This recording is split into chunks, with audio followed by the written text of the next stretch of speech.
Shalom, kita bertemu kembali pada hari ini dalam Renungan Harian Toraya, edisi Kamis 2 Juli 2020.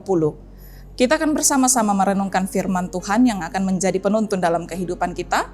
Namun sebelum itu mari kita berdoa memohon pertolongan Roh Kudus.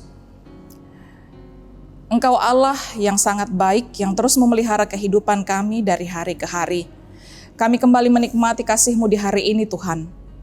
Dan kami akan bersama-sama membaca dan merenungkan firman Tuhan untuk menjadi penuntun di dalam kehidupan kami di sepanjang hari ini. Namun kami sungguh menyadari keterbatasan kami, menyadari kelemahan kami.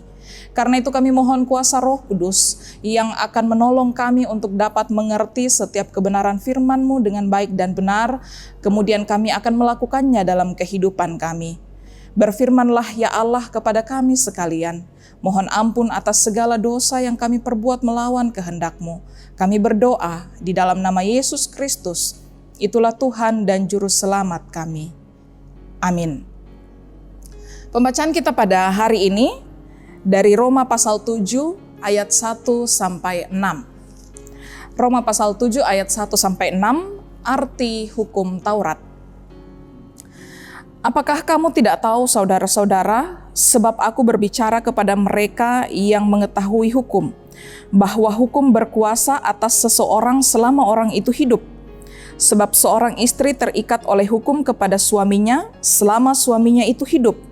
Akan tetapi, apabila suaminya itu mati, bebaslah ia dari hukum yang mengikatnya kepada suaminya itu. Jadi selama suaminya hidup, ia dianggap bersinah kalau ia menjadi istri laki-laki lain. Tetapi jika suaminya telah mati, ia bebas dari hukum sehingga ia bukanlah bersinah kalau ia menjadi istri laki-laki lain. Sebab itu, saudara-saudaraku, kamu juga telah mati bagi hukum Taurat oleh tubuh Kristus, supaya kamu menjadi milik orang lain, yaitu milik Dia yang telah dibangkitkan dari antara orang mati, agar kita berbuah bagi Allah.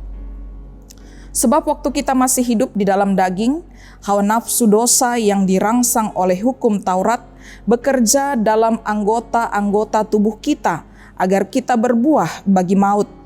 Tetapi sekarang kita telah dibebaskan dari hukum Taurat, sebab kita telah mati bagi Dia yang mengurung kita, sehingga kita sekarang melayani dalam keadaan baru menurut roh dan bukan dalam keadaan lama menurut huruf hukum Taurat. Amin. Sedemikian pembacaan firman Tuhan, dan kita akan merenungkannya dalam satu tuntunan tema, dibebaskan dalam Kristus. Bapak, Ibu, saudara-saudari yang kekasih di dalam Tuhan Yesus Kristus, aturan adalah suatu hal yang mengikat seseorang atau sekelompok orang dalam suatu lingkungan atau organisasi. Aturan-aturan itu ada yang sangat ketat, sehingga jika ada pelanggaran terhadap aturan itu bisa berujung pada pemecatan.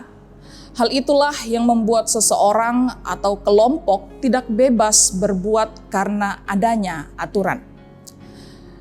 Dalam suratnya kepada jemaat di Roma, Rasul Paulus menyampaikan bagaimana jemaat yang hidup terikat di bawah kuasa hukum Taurat. Selama berada di bawah hukum itu, hawa nafsu mereka dibangkitkan untuk berbuat dosa yang berujung kepada maut.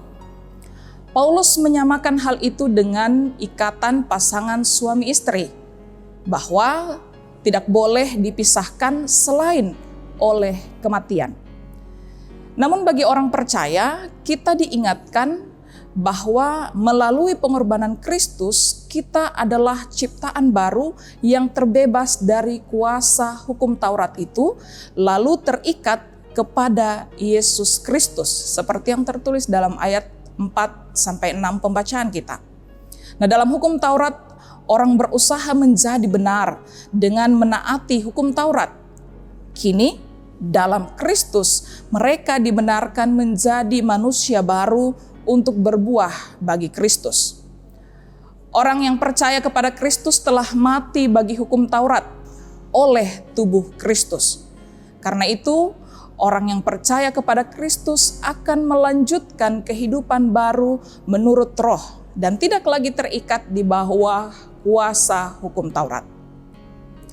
Nah, Bapak Ibu Saudara-saudari yang kekasih di dalam Tuhan Yesus Kristus, melalui bacaan kita kali ini, kita semakin diyakinkan bahwa hanya oleh kematian Kristuslah kita memperoleh kebebasan. Karena itu, taatlah kepadanya dan meneladaninya dalam kehidupan kita. Sikap hidup kita harus mencerminkan Dia dengan cara mematikan pikiran dan perbuatan yang sering menguasai kita untuk tidak melakukan kebenaran firman Tuhan. Terpujilah nama Tuhan. Amin. Mari kita berdoa. Firman-Mu telah diperdengarkan, telah kami renungkan bersama pada saat ini Tuhan. Jaminan kebebasan telah Engkau karuniakan bagi kami. Karena itu seharusnya lah Tuhan kami hidup secara taat di bawah kuasa dan kehendak-Mu sendiri. Kami tidak lagi berjalan dalam keinginan kami sebagai orang berdosa, tetapi kami sungguh menggantungkan kehidupan kami hanya kepada-Mu, ya Allah, Sang Sumber keselamatan bagi kami. Banyak kelemahan, keterbatasan pada diri kami yang terkadang membuat kami lebih suka menuruti keinginan kami sendiri. Karena itu ya Tuhan, kami mohon biarlah kuasa Roh Kudus yang akan menolong kami tampil menjadi pribadi yang taat akan melakukan kebenaran firman Tuhan dari hari ke hari. Bapa dalam kerajaan sorga, kami bersyukur bahwa setiap waktu firman-Mu diperdengarkan bagi kami. Karena itu mampukanlah kami untuk terus dikuatkan oleh kebenaran firman-Mu sendiri dalam menjalani gumul juang kehidupan kami. Secara khusus ketika saat ini kami masih berada dalam pandemi COVID-19. Masa-masa yang sulit kami lewati Tuhan, tetapi kami percaya bahwa di dalam kesemuanya itu Allah senantiasa menopang kami, Allah senantiasa menjadi sumber kekuatan bagi kami. Kami berdoa pada saat ini Tuhan, bagi pemerintah kami mulai dari tingkat pusat sampai ke pelosok daerah. Kami berdoa untuk para tenaga kesehatan, para relawan yang terus memberi diri, berada di garda depan untuk memutus rantai penyebaran COVID-19. Tolong mereka Tuhan, beri kekuatan bagi mereka.